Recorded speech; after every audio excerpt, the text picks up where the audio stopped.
Þá förum við í lið 10, annað efni tilkynningar.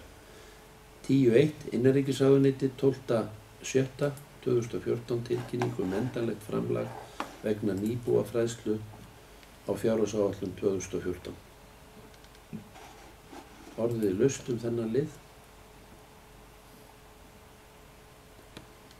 Enginn kveður sér ljós, þannig að þetta er tilkynningar. Þá er það 10.2. Samband íslenskra sveitarfélaga 10.6.2014 úthlutun úr námsgagnasjóði 2014-15. Orðið er laust þennan lið.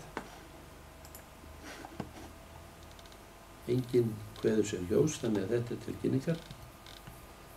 10.3. Sigrún Björg Benediktsdóttir leikskólastjóri bréf 11.7.2014 málefni leikskólans á Laugalandi.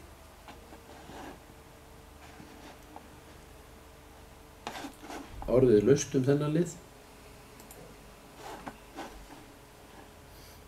Enginn kveður sér ljós, þannig að þetta er tilkynningar. 10.4. Samband sunnlenskra sveitarfélaga 16.7.2014 ársreikningur 6.2013. Orðið er laust þennan lið. Enginn kveður sér ljós, þannig að þetta er tilkynningar. 10.5. Samband íslenskra sveitarfélaga 28.5.2014. Síðan nefnt Samband íslenskra sveitarfélaga. Orðið er laust þennan lið. Enginn kveður sér ljós, þannig að þetta er tilkynningar.